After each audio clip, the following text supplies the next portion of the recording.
my husband's boss come over one day because they both bought new motorbikes and decided they were going to go out and play with their toys. So he was over and we were talking about, at the time I was developing relationship and resilience tools within my business, and we were talking about a few of those. And he said, you know what, you should write a book for FIFO.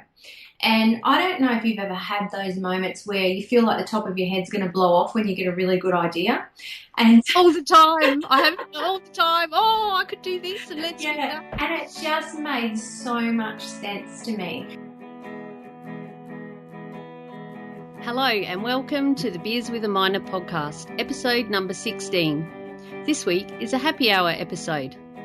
My name is Mad Mumsy and I have been driving the huge dump trucks in Australian open-cut coal mines for over 10 years now.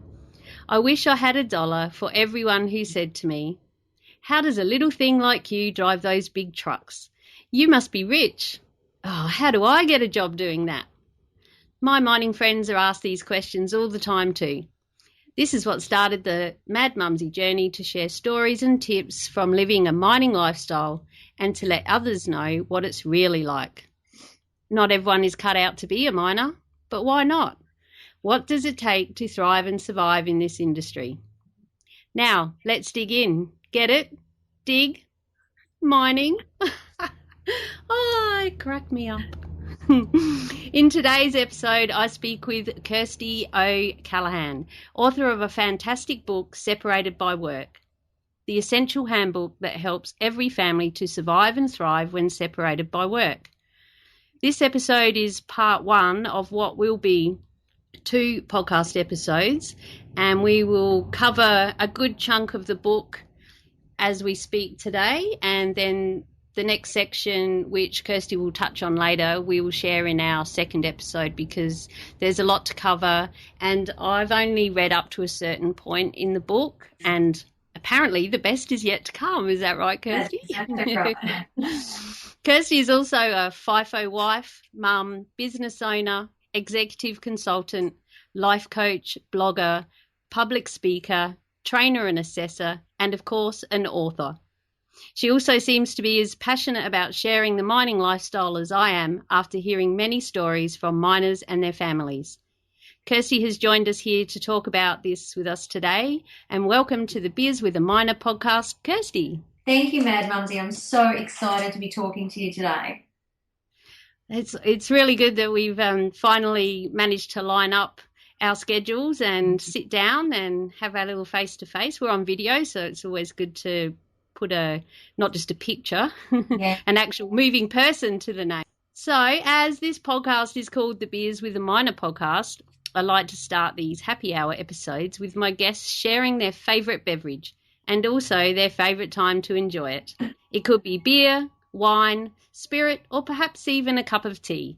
And what is yours? Mine is white wine. I love a good Sauv Blanc. I did hear somebody say once that it's mother's milk. I'm not quite sure what that means, but it's good enough for me. I do like to have a wine. I do enjoy a couple of glasses of wine a couple of times a week, wine with friends. I did feel like a real author at the times I felt like hiding under my desk and drinking wine bottle. So, wine's been a very good friend of mine. And I'm really loving that I can do one of my interviews drinking it with you. That's awesome. See, this is the beauty of the Beers with a Miner podcast. We're different, telling it from a different angle. It's not like doing an interview on the ABC. No, it's different, but that's good. That's awesome. I'm glad. Well, I'm having a Forex Gold can, which Mad Mumsy listeners know is my favourite beverage, and it's a Queensland afternoon here. At least we're both on the same time. Yeah. It's a bit harder when I interview someone over in WA. They're 2 hours behind, so it's beer o'clock for me. But it's not quite for them. And some will take one for the team. I remember my sister, the hard hat mentor, did, but others, no, they're still having a cup of tea. Yeah. No, it's all good here. So do you have a favourite brand of wine? No, I'm pretty good. I'm pretty good with anything that's on special. I love it. Down to that local bottle shop and try it out. Yeah, what are the 3 bottles for $25? That's the go. Yeah, I don't mind a red wine with my dinner. I started having just a small little couple of mouthfuls, and now I'm up to having, I might have another glass. That tasted nice. So, Oh, that's really but I healthy. have to be eating, Yeah. and my mum gets horrified because I put ice blocks in it. I don't think that's too kosher, is it? I'm not a wine connoisseur. I'm a beer drinker, and it's Queensland. It's hot, but Mum puts her wine in the fridge, Yeah. so I don't put my wine in the fridge. So, but Yeah. each to their own. That's it. That's Yeah. it. Okay, well, I suppose we better dig in and get on with this. I was really so excited when you reached out to me and said that you'd seen the work that I was doing and would I mind accepting a copy of your book, Separated by Work.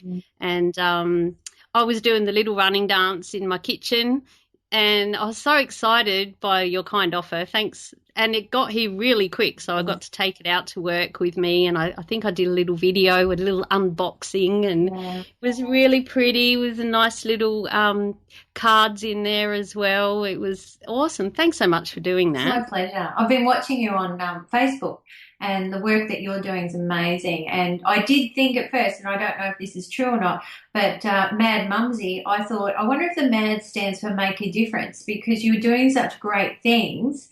And, and I thought you really are making a difference in the industry. And I love your integrity and what you were doing. And you could really tell it came from the heart and you cared about this community. And so that's what mattered to me. And that's why I reached out to you. Wow, thank you. You know what? This is a aha moment. Yeah. Of course, MAD means make a difference. As of 4:05 on the 19th of July 2016. Thank you. That's awesome. I think it's more because my kids thought I was a bit mad. They've been calling me Mad Mumsy for a long time. Yeah, there you go. So it was kind of just my alter ego, and I started off just blogging about hippie kind of stuff, and then I saw a need to express about living the mining lifestyle, because really, I know in my intro I say so many people ask me the same question, and it's true. They're always asking, how do I get a job in the mines, and how did you get in, and are they really that big, and and you must be rich. Yeah. I like how a lot of people will say, you're so lucky to be earning that type of money. Oh, but I couldn't do it and leave my family. And I think you just shouldn't say either of those things, and instead of saying, I wouldn't do what you're doing and I don't know how you do it, how about say, how am I? Without asking you how you're doing it. Instead of going, I couldn't do that to my family, or, you're so lucky. And you think, I don't think we're lucky. It's just choices and hard work, like anything. That's right. And I guess people that see it as lucky are perhaps people that have tried to get in and it didn't all fall into place. That's another big thing that I say is there's no magic phone number. No. They used to say, can you just write down where do I go to get a job in the mines? Like, hey, what? What sort of job do you want? Where do you want to live? Yeah. Do you even know any of the options available? Yeah. Yeah, it's an absolute minefield out there. Because my daughter's trying to get out there at the moment, and she's really struggling, and her father works out there. So it's almost a part-time job, just looking for a job in the mining industry. Definitely, I totally agree with that, and especially at the moment in the downturn. Yeah. There's not widespread new jobs coming up. No. So it does make it tougher, but my big thing is if you really want it, go after it. Absolutely, and just keep going. Exactly, and if it's about, they say, it's who you know, it's who you know. All right, we'll start to get to know people. Yeah. Follow people on Facebook, joining conversations. Yeah. And if you're not on Twitter, I thought Twitter was a bit weird at first, but so much happens instantly on Twitter. Absolutely. I still can't get my head around it, but every time I get on there and I just hashtag something, somebody notices who's very busy and important. I think, look at that. I know. I was followed by Adani the other day. Adani and Cat Mining followed little old Mad Mumsy I on know. Twitter, and I've had a couple of conversations with them Yeah. because you can do a private message as Yes, that's well, or right. you can just tweet back and forth Yeah. and share things. And yeah, so that's another Crazy good. option Yeah. if you're looking out of as a way to get in. Mm. Perhaps let's start off by hearing your story, Kirsty. How did a FIFO lifestyle affect you so much that you really wanted to put pen to paper Yeah. and begin your journey sharing what it's really like? Yeah. Well, my husband has been in the FIFO industry now for 8 years. And so he's worked away. He's done all the shifts possible, for, whatever, 4 days away, two home, and then 4 weeks away, 1 week home, like all of them. And now at the moment we're doing 6 and 2. So 6 weeks away, 2 weeks home. And Oh, yeah, all of them are tough in different ways. I'm actually enjoying, because we've been doing it so long now, I'm enjoying the 6 weeks away, 2 weeks home, not for the 6 weeks away, but we have 2 whole weeks together, which is the longest we've ever been together the whole time we've been doing the FIFO lifestyle. So I went through a lot when he first started. My youngest was 1, and I had 2 preteens, and it was really, really tough. And I ended up, even with all my training and my counselling business and everything that I knew, I ended up on the floor just wanting to give up, crying my eyes out. I was just done. I couldn't care less if I fell off the face of the earth in that moment. It was just too hard. And I wrote about that a bit in my book, in that experience and how I felt. And, mm, and then what turned it around. And then I decided, well, you know what, I'm going to make this work for my family. And from there, I started to go, well, how can I? Because I'm always one to ask the next question and the next question. So how can I? What are other people doing? What can we be doing differently? What can we be doing better? What can I be doing for me? And so I started to really develop very strong strategies, which made my relationship better. It made my relationship with myself better. Because one of the things that happen when somebody's not there in every day and distracting you, and you're not looking after them, and you're not having conversations, all you're left with is yourself after everybody goes to bed. And if you're not really good with having a good relationship with yourself, everything else can fall down.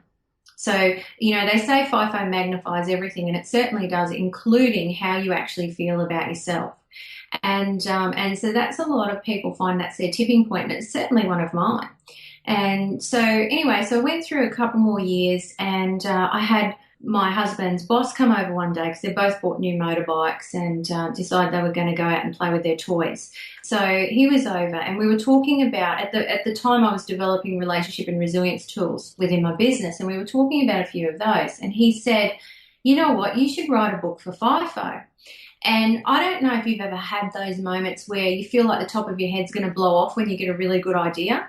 And all the time. I have it all the time. Oh, I could do this and let's do yeah, that. and it just made so much sense to me, because one thing that we found, and I know that they're getting a little bit better with it now, but I still don't think there's as much couple and family and at home support as what there should be. Because, ultimately we're the ones they're worried about out there. So that gap isn't bridged enough, I don't think. But at the time we started, up until maybe even 2 years ago, there wasn't a whole resource. There was lots of different websites that had different blogs, different specialists, different experts. There was bits and pieces of things all over the place, but nothing somebody could pick up objectively that started with what the landscape was, how to be prepared financially, how to get organised, how to communicate, parenting, relationships, looking after yourself, being resilient, it's all those things. There was nothing that was just covered everything, as well as expected and unexpected events, because those will happen as well, and how you deal with that. And I thought, you know what, with all my experience, and I have the most amazing colleagues and contacts, I can put something together. So I decided that all my knowledge and all my contacts, the FIFO community was worth it. So I spent the next 2 years, including engaging a writing mentor who's an award-winning author, getting an editor, getting a publisher, a lot of hard work, and 6 experts I have in the book. I interviewed loads of FIFO workers as well as their families, and I put it all together in a book. So that's how it worked, and because I thought, if why not me? Exactly. Why not you? Yeah. And what a fantastic creation that you've given us all. And there's so much in it. And what I love a lot about it, I love the stories. I love your story as well, especially it was very powerful reading the struggles that you had early on. Just that in itself was wow, and to see how you and your family and your partnership, your husband, how you've gotten through it is really good. And now you've become this really strong superpower. I just get super support. Yeah. Another thing that I love about the book is that it's actually your own little mini workbook.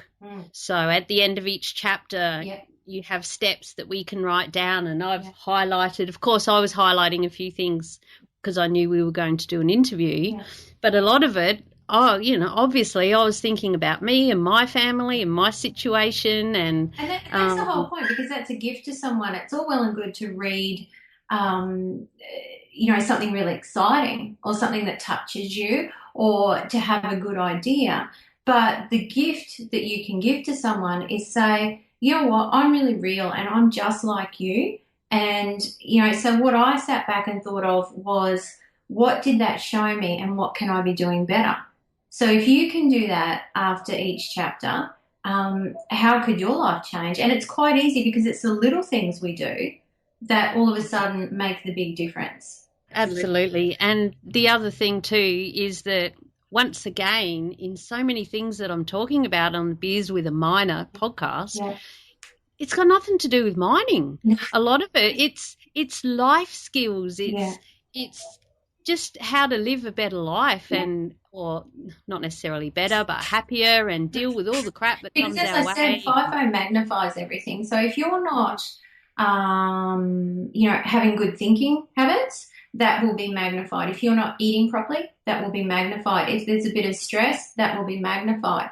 If you're not looking after your immune system or knowing quite how to communicate your message, that's going to be magnified, because there's greater distance, there's longer working hours, and there's more pressure in this sort of lifestyle, and it's different ways to live. It's not a new lifestyle, because even before FIFO, many men went away to do farming or to go to war or whatever it may be. It's just that we've lost the skill to deal with those sort of pressures. And it does come down to how you feel about yourself and how you look after yourself first, and then you can build on that.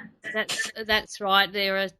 It's something that's been ongoing over the generations, but we still all have to try and get through things.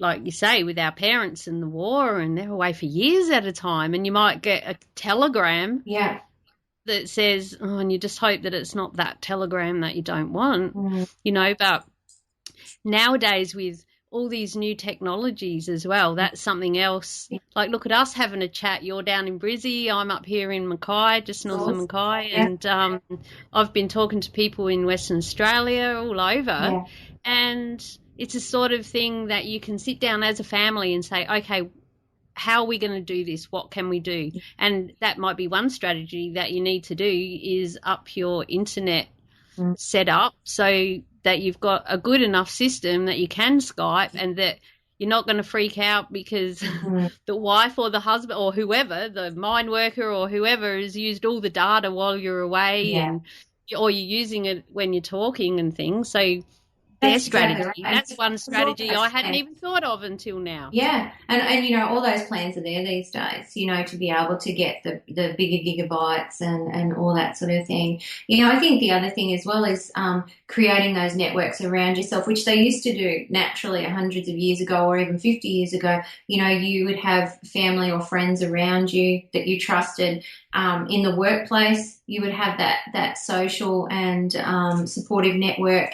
And I think that's important as well. And some people have lost that skill too. So that's why sometimes FIFO seems even more isolating because, yeah, it is really hard being on your own at work or on your own at home. Whereas if you've got some other people around you when your partner is away, it can make it easier. Absolutely. And especially if you can find people that are like-minded and perhaps are living a FIFO lifestyle as well, at least they can understand many of the concerns that you have, that people that don't have that wouldn't have a clue. Like my partner, Mad Mumsy listeners know him as the real miner because he's an underground miner, right? he's a real miner. Just ask him, he'll tell. So if you head to madmumsy.com/beers9, that's the number 9, you can hear me rant a little bit about his thoughts on that. But I really love hearing from him when at the end of the day, because I know he's out of the hole. Yeah. And my sister's partner, the hard hat mentor, he's a underground operator as well. Yeah. And you know, and then I have my family who are worried about me. I'm out there in the big open cut looking at the sky. Yeah. But man, shit can and does go down, and you worry about it. You know, they're the little things. I think it can happen anywhere, though. You know, yeah, it's a high risk, but things can happen anywhere as well. So sometimes it's important to remember not to get too caught up in what could go wrong.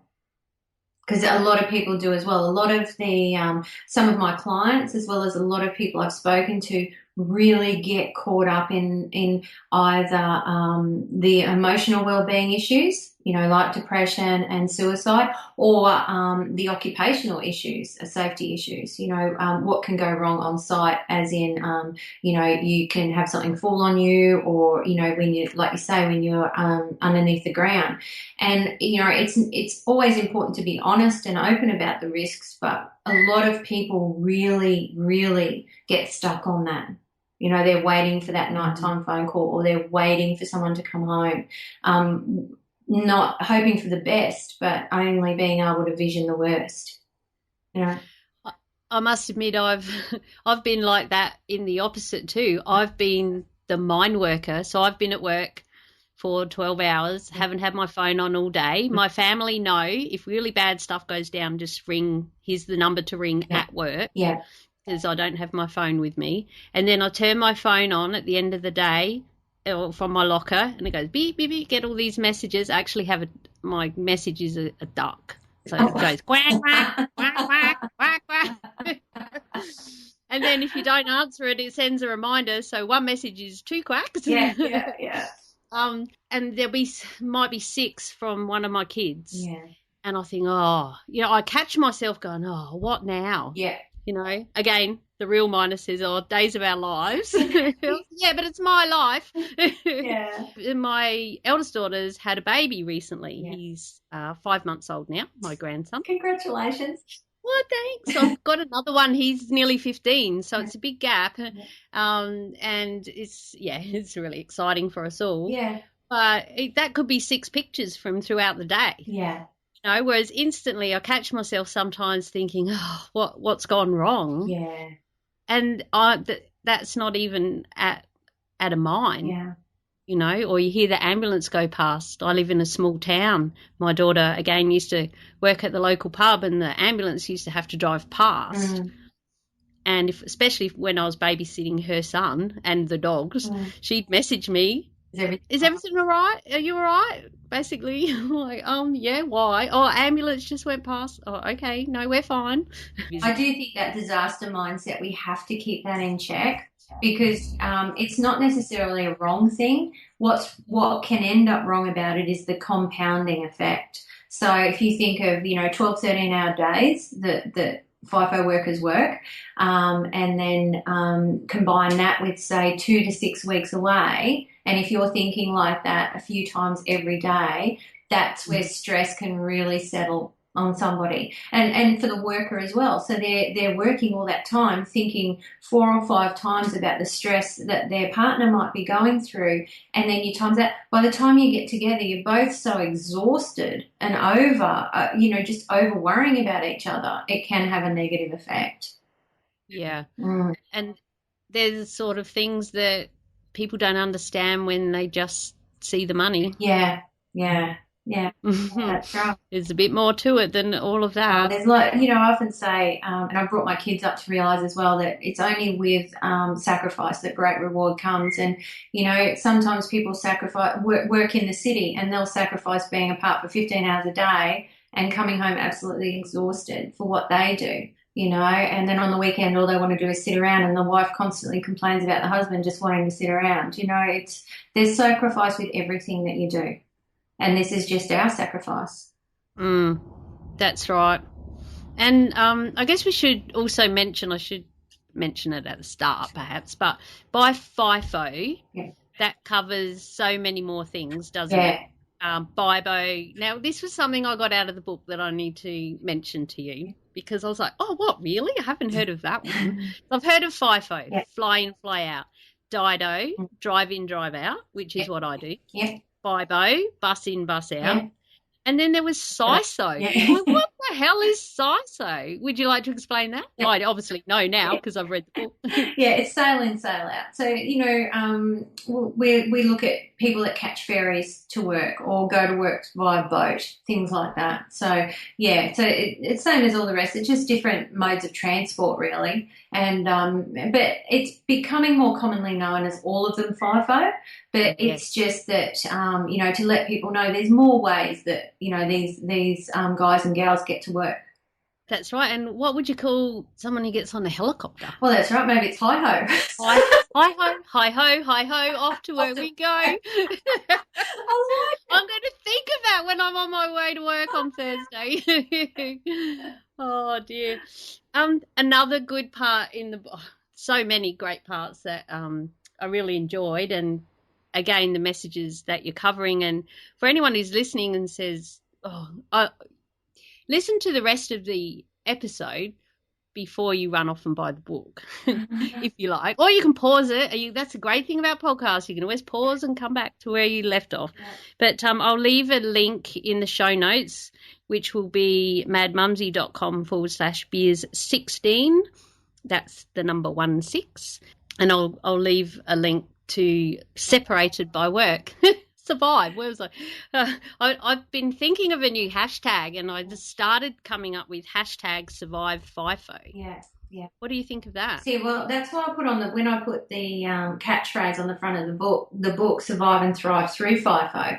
I don't think it's just surviving it, because you know what, we can thrive through it. Relationships can get stronger. There's, obviously if we can work the finances well, that is also a reward and a benefit for the time and the sacrifice we've had. You can thrive from this lifestyle if you've got your goals right. There's different career paths you can take, or you can just do it for a year or so. You know what you can gain out of it is more than just surviving this sort of life. So you're saying that's a shit hashtag, yeah? I survive.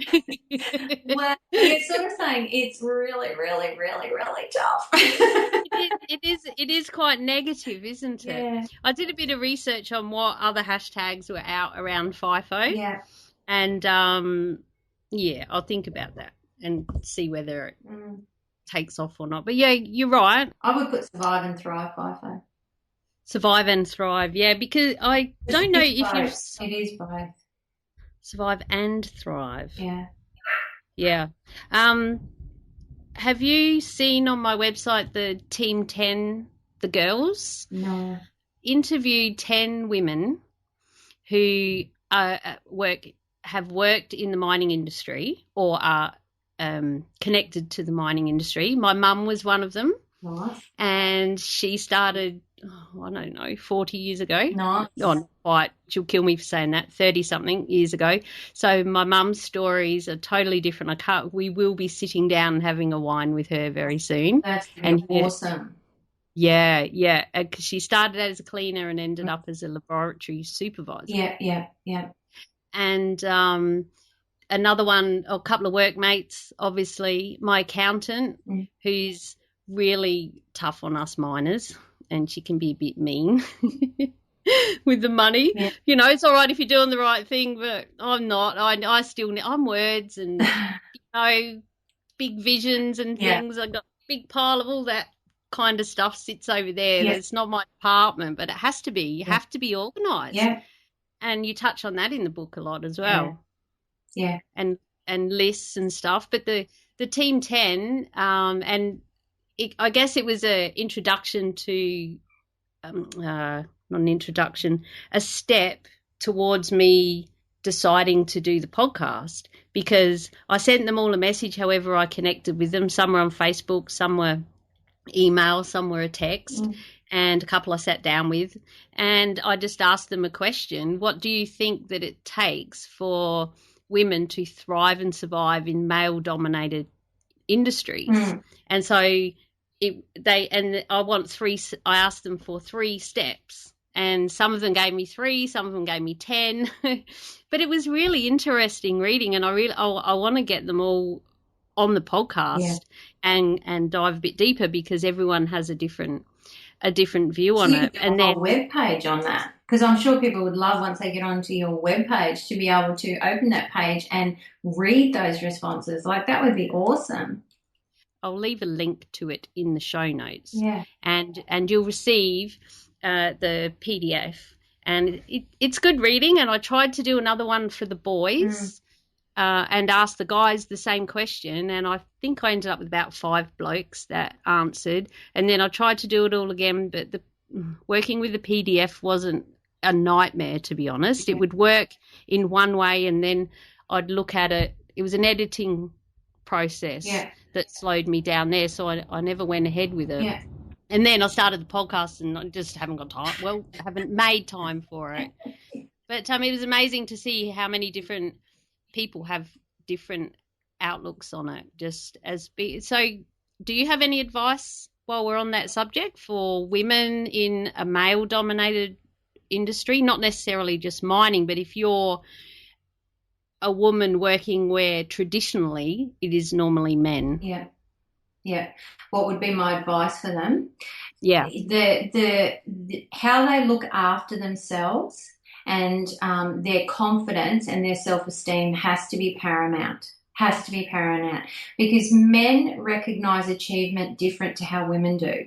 So if you're doubting yourself, and if you're unsure of things, and you're looking for the acknowledgement and the respect from the people that are already set in that industry, that's going to make it even tougher for you to do your job and do it well.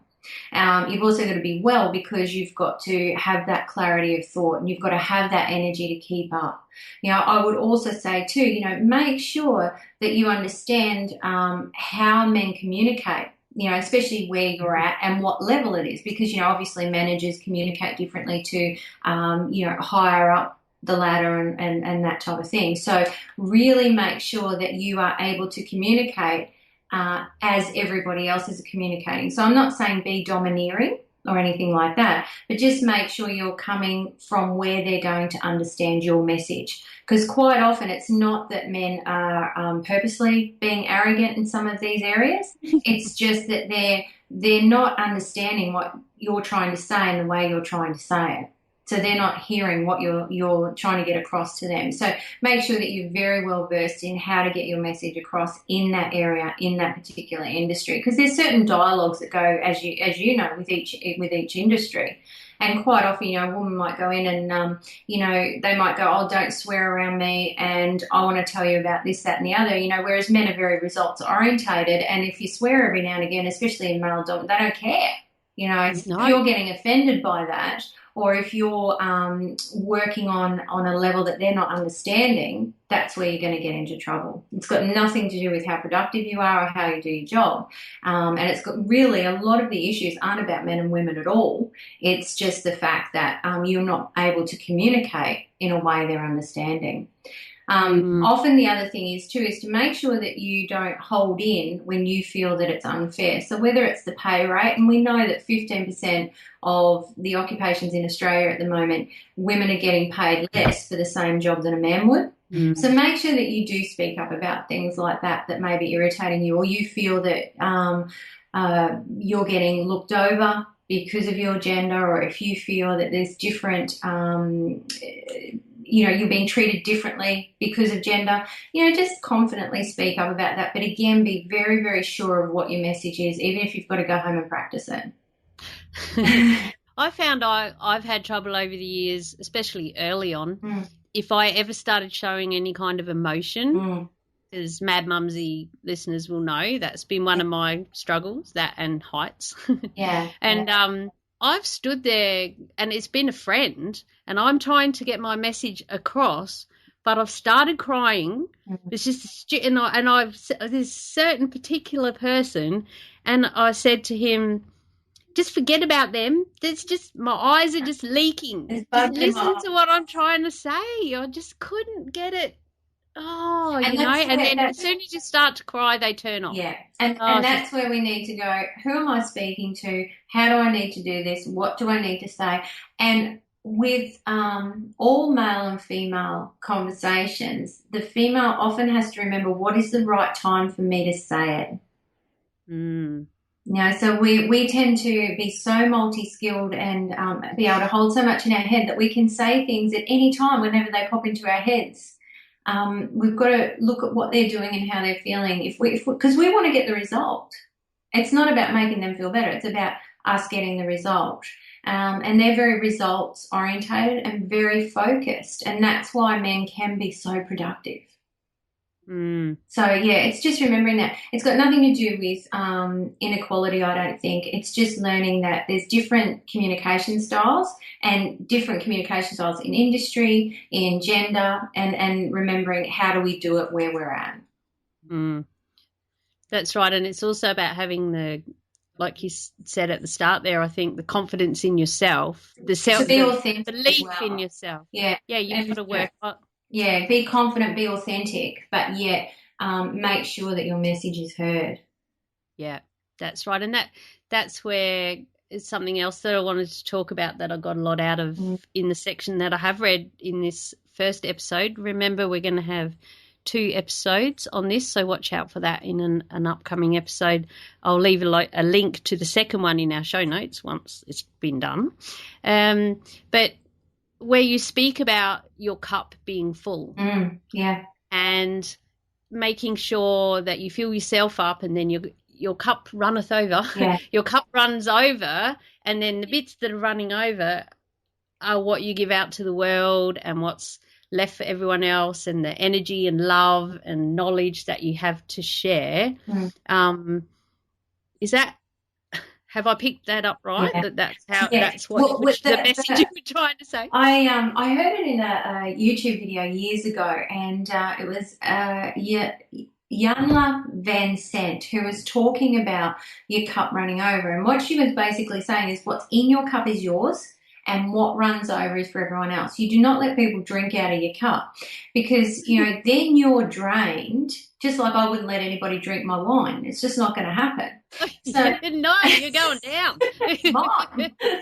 Because what happens is then you feel constantly drained, and then there's a whole other set of issues. So, for your emotional well-being, and quite often when people are suffering anxiety, depression, they're just giving too much of themselves in too many different areas without replenishing. Okay.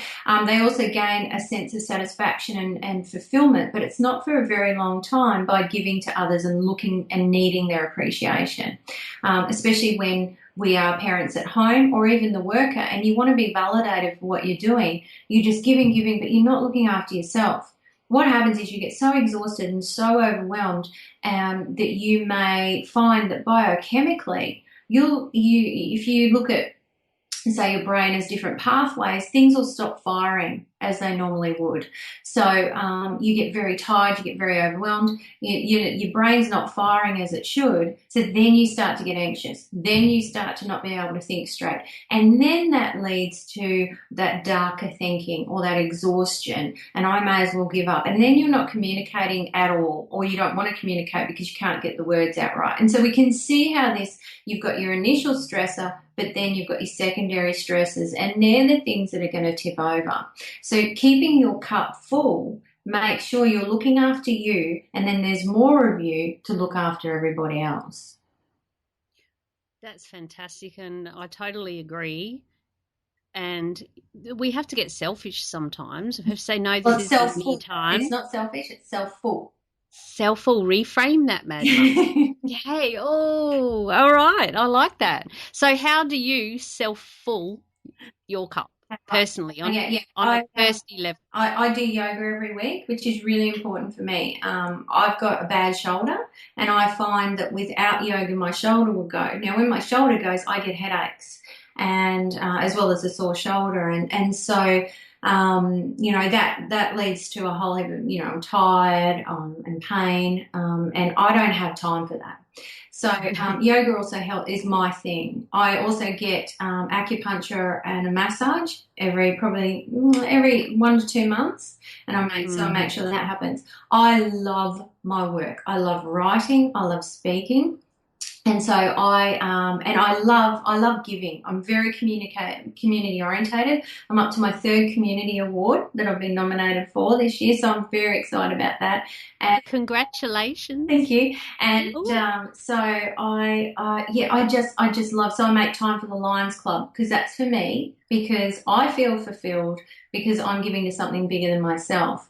So I do all those sort of things which help me to then have more to give to everybody else. And people have got, in my family and my friends have got used to that, and they've actually started to follow suit.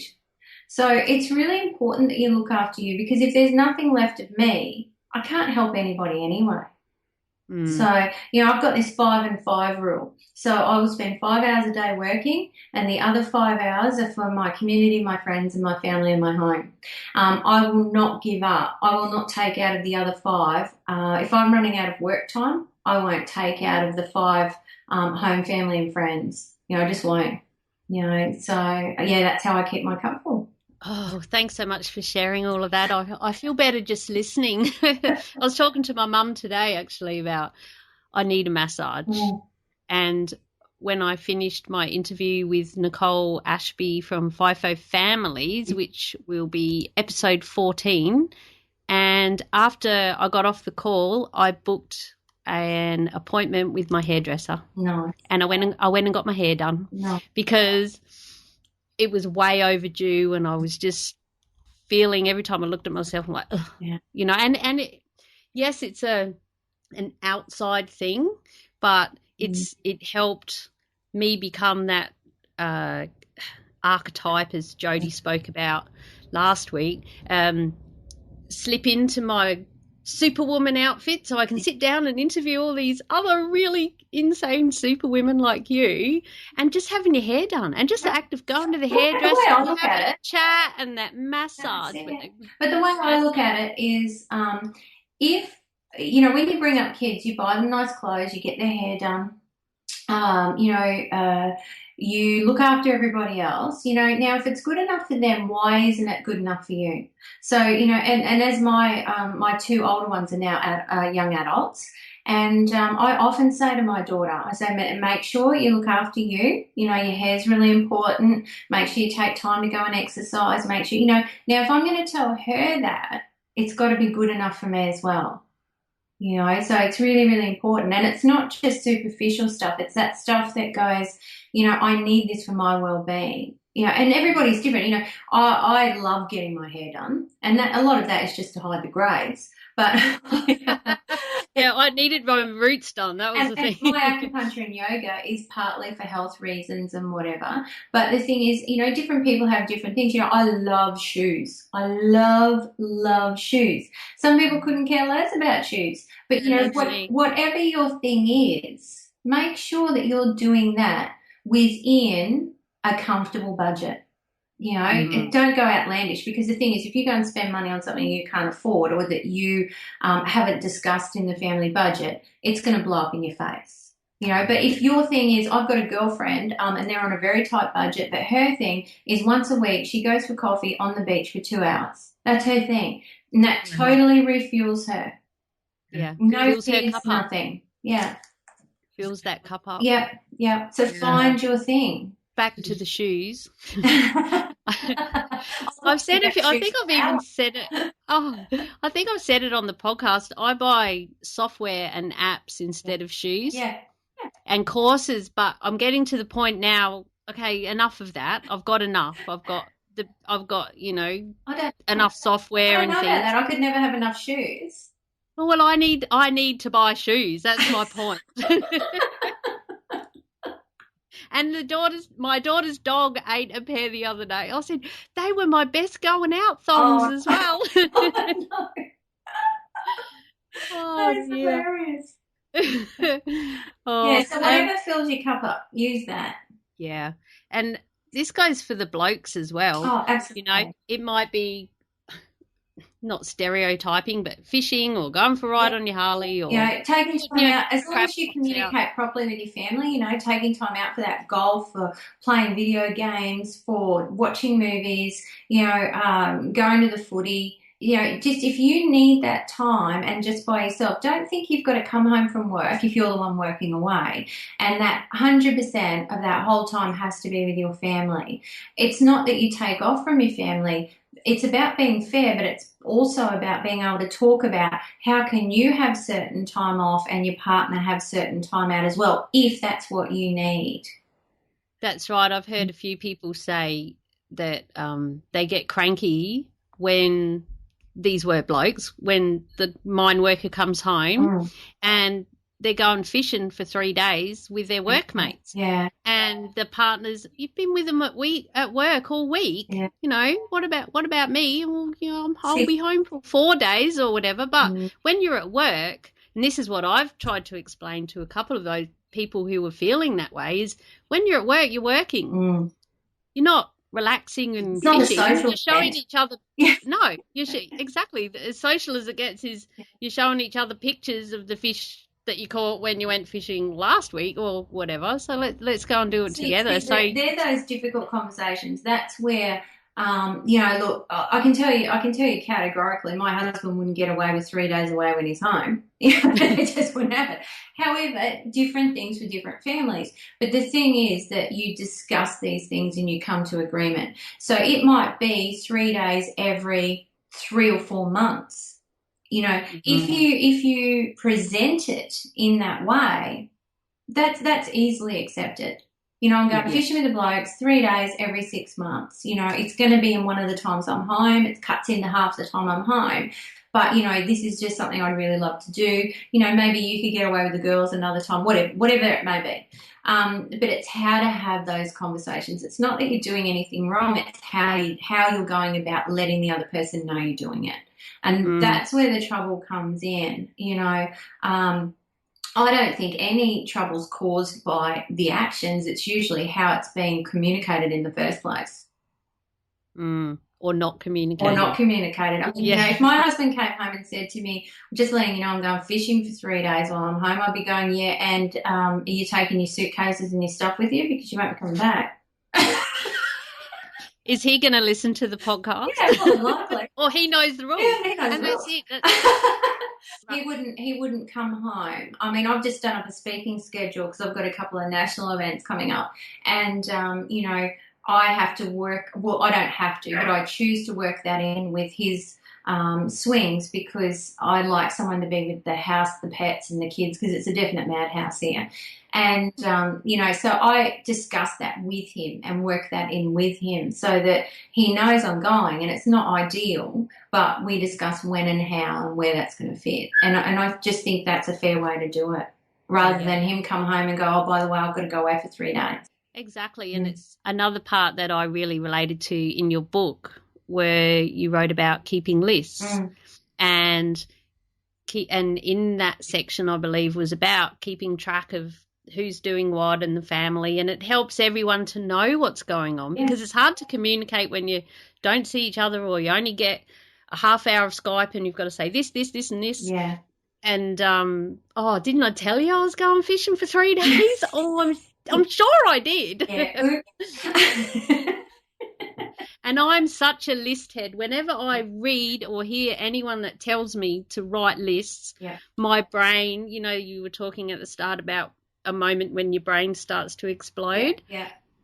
That happens to me because I'm like, no, don't tell me to write more lists. I write too many as it is. I need a whole day to sort out my lists. Yeah. But I know they're important. That's why I do I wouldn't survive without one list because the reason being it's not so much that it's what's on them. I can breathe. If I know it's on the list, I can stop at, say, the end of my 5 hours work or whatever, and I can go, you know what, I'm not going to forget I have to do that. Or I will wake up in the morning or be walking around at night and I'll think, oh, my God, that's the best idea, or I've got to do this. I can write it down and then walk away from it. And so I find it just makes life so much easier. And something can be on the list for months, but because it's on the list, I'm okay with it. Yeah, and you feel like it kind of gets it out of your brain and it just gives you a little bit more brain space, but sometimes it gives you a bit more brain space to have some other ideas come in or some more to do things.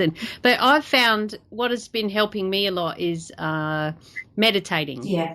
I've got an app, of course, that I paid for. It's called Headspace and I love it. Yeah. You get 10 free lessons or, you know, sessions with them, and you can choose whether it's 10 minutes, 15, 20, half hour, whatever. I think if I can't fit in 10 minutes of meditating every day.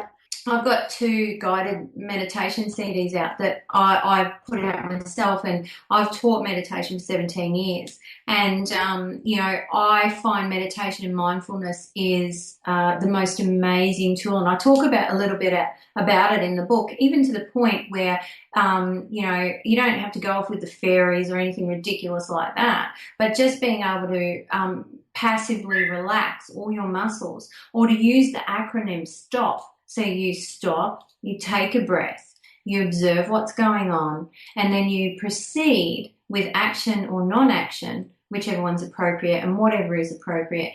And, you know, that takes you 2 minutes just to sit, take a breath, relax, close your eyes, stop, and you just take that breath and observe and then proceed. And it will make such a difference.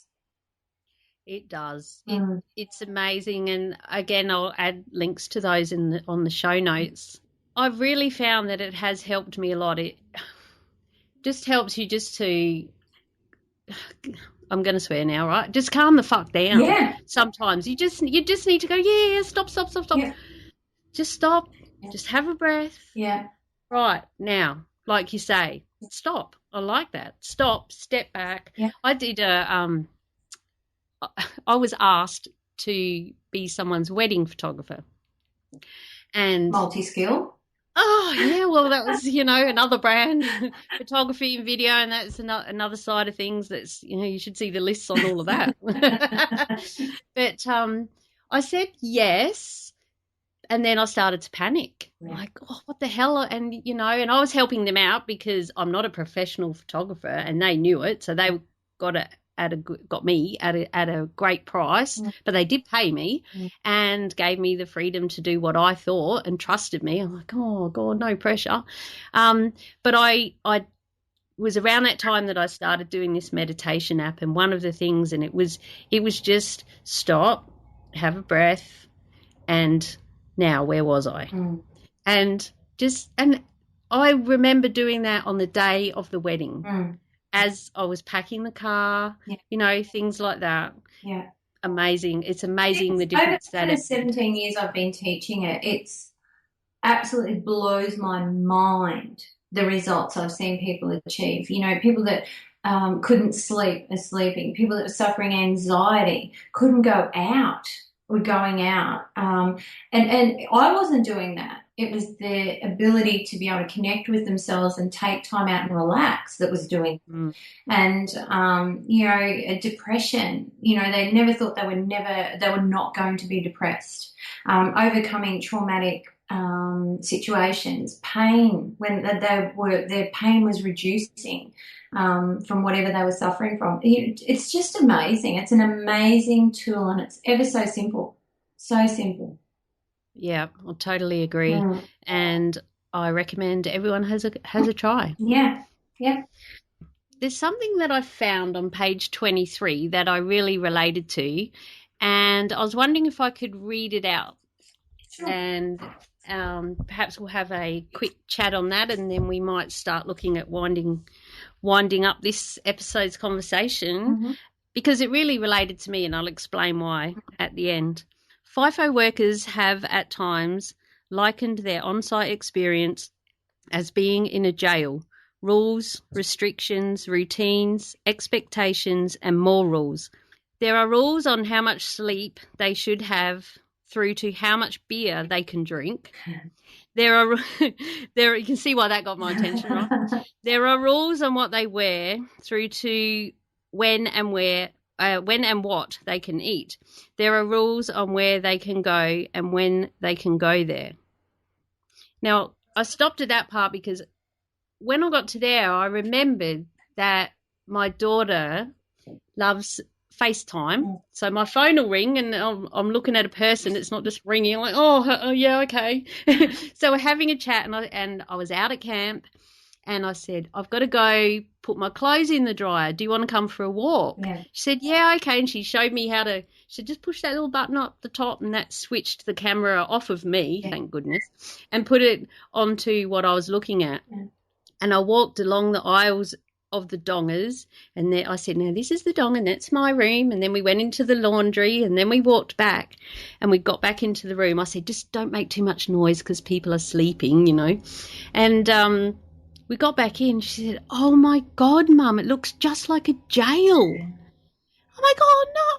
Well, no, I didn't show you the good bits. I didn't show you the trees and the plants, and it was night time, so there were lights and everything. And I read that, and it just took me straight back to that. Yeah, yeah, and that's right. And it's very much like, few people have said it's like Groundhog Day. So not only are there lots of boundaries, which are put there for good reason. Everywhere in life you're going to have people that want to stretch the rules a bit too far, so they've got to be firm with them. There's safety considerations because we want everyone to come home. There's certain ways they need to build the camps. There's all those sort of things to consider. But also on top of that, not only, I think the jail reference is also because the same thing happened at the same time every day. And what a lot of people don't realise is FIFO workers don't get a weekend on camp. They could be working, 13 days straight till their first day off, which a lot of them on the, I know my husband does on his 6 and 2 roster. So it's not 5 days a week and then 2 days off either. It's the same thing every day. Yeah. That's right, and that's where you need to have strategies and at least know that that's what it's going to be like, or it might be like when you get out there. And can you hack that? Yeah. If you can't, ask yourself. Yeah. Don't even try. Yeah, and and the thing is, it is how it is, and there's reasons it is like that.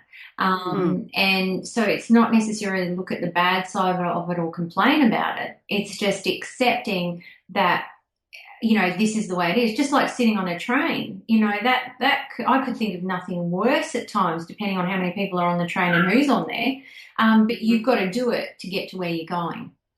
These things that happen out there, you've got to do to get to where you're going.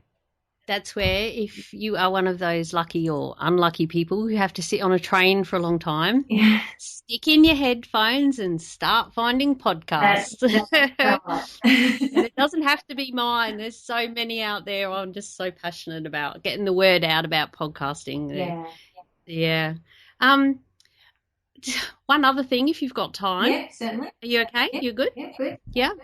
I just wanted to, you're a public speaker, you speak on stage and do presentations and things. I was wondering, I've started asking a few people this, how did you feel when you first did it? Like when you first had to or chose to get on a stage and speak in front of a group of people, because I'm feeling like it's a rabbit hole that I may or may not end up going down. Yeah. It is really scary.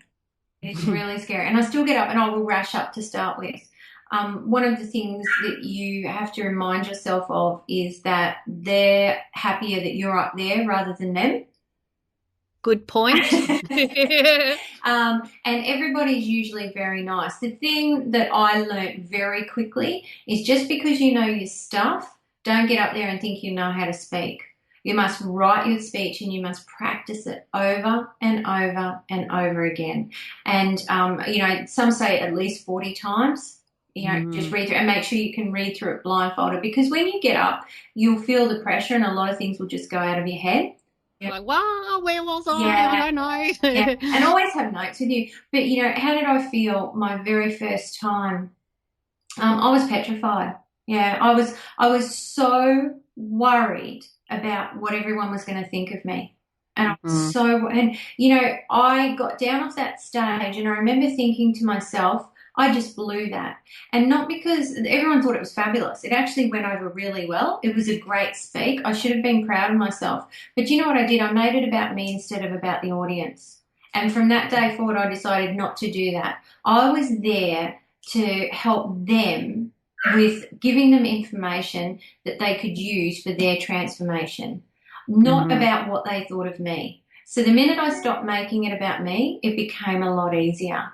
And I think we do that in a lot of areas of life, don't we? We have to make it about us and then we'll stuff it up. Whereas if we're focusing on why we're doing it and who we're doing it for, or who we're doing it to, whichever way you want to look at it, the result's much better. That's a great way of looking at it. I hadn't really thought about it like that. It's the same with your podcast. It's not what people think of you. It's about your audience. Yes. Yeah. What they're getting out of it. Yeah. And if it's helping, like I always, and a lot of people who help others say, if I help one person, I'd be happy with that. And I really enjoy doing it. My whole thing was, if I saved a guy's life, or if I helped a mum to feel good while she was sitting at home with 2 kids under 5, that's all I care about. And that's still all I care about.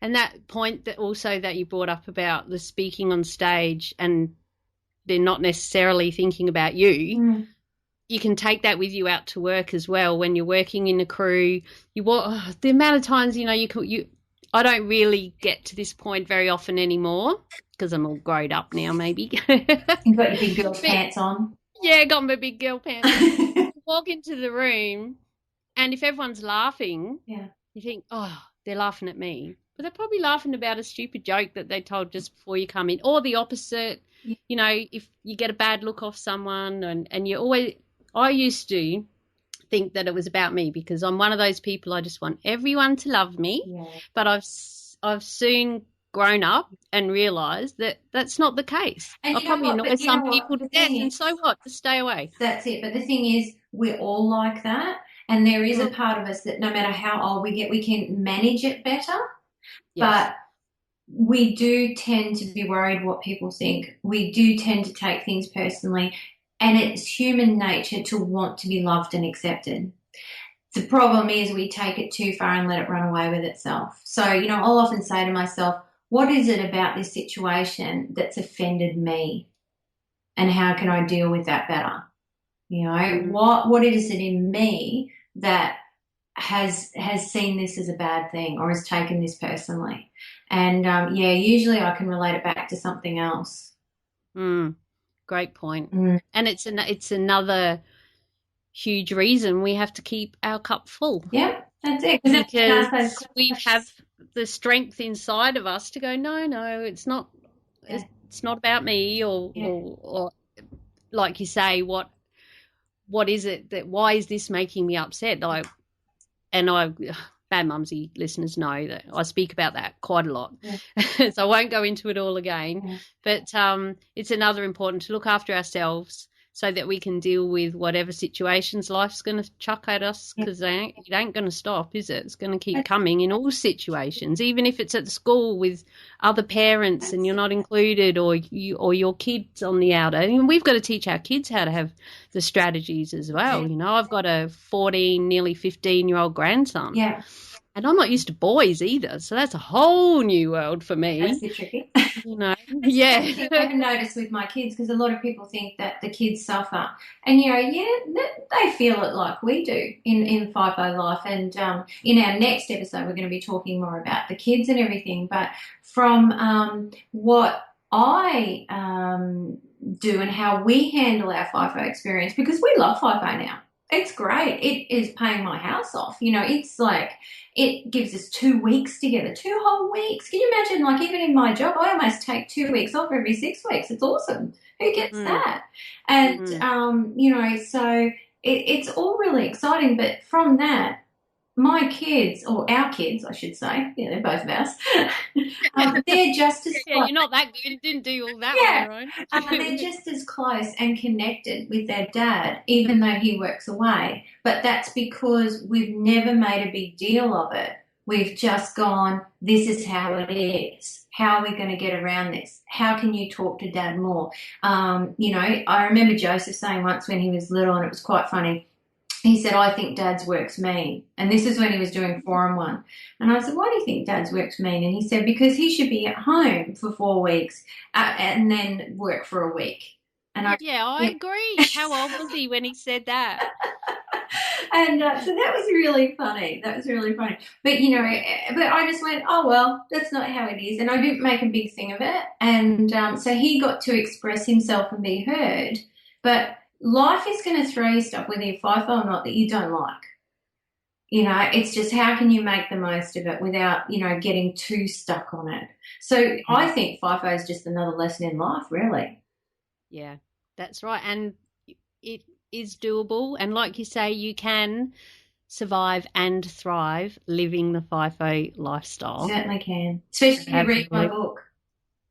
Read the book, Separated by Work. Links in the show notes, episode 16. And we will get, I love saying that.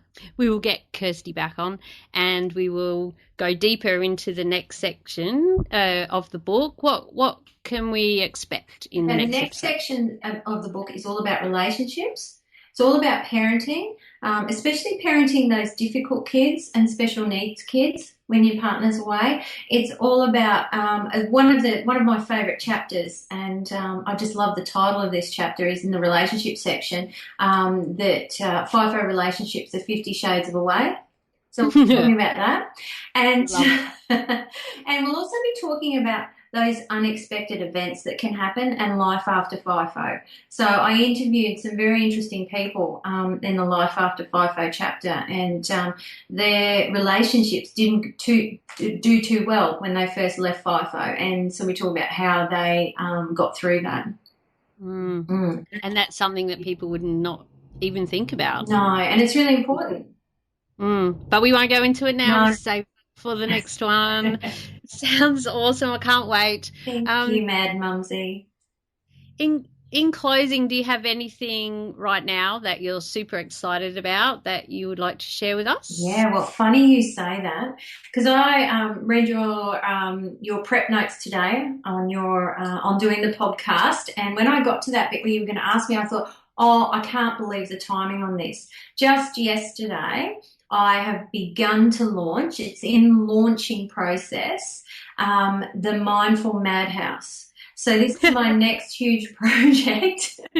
And so the Mindful Madhouse is going to be free webinars, it's going to be online programs, it's going to be ebooks, it's going to be worksheets, it's going to be resources, all about being able to be mindful in what is normal life. And we all have a madhouse, whether it be at work, whether it be at home.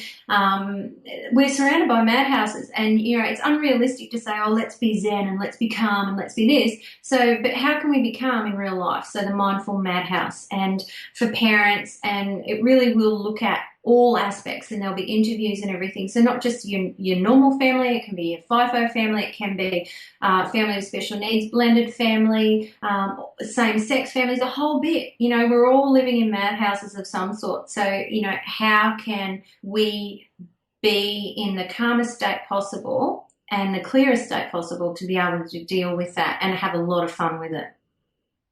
Oh, that sounds I fantastic. And I know. think Mad Mumsy needs to come to your Mindful Madness for sure. For sure. But now that I've got a new name, Mad, make a Yeah, difference, not just a nutter. you can have that. Thank you so much for that. That's all right. Well, Thank you. also, what is the best way people get in touch with you? Okay. Where do you hang out the most? Oh, I'm a bit of everywhere. My website's www.unitywords.com.au. Facebook is Unity Words, as well as there's a special page for Separated by Work. And I'm also on Twitter at Separated by Work as well. You can most certainly email me on Kirsty at unitywords.com.au if you want to get in touch as well. So, yeah. Anyway, Out there, yeah. everywhere, bit like Mad Mumsy was, oh, let's just do it. Awesome. Thanks so much for sharing that. Of course, you'll be able to find all the links we discussed in this episode at madmumsy.com/beers16. That's Mad Mumsy with a Z or a Z, depending where you're from, and the number 16.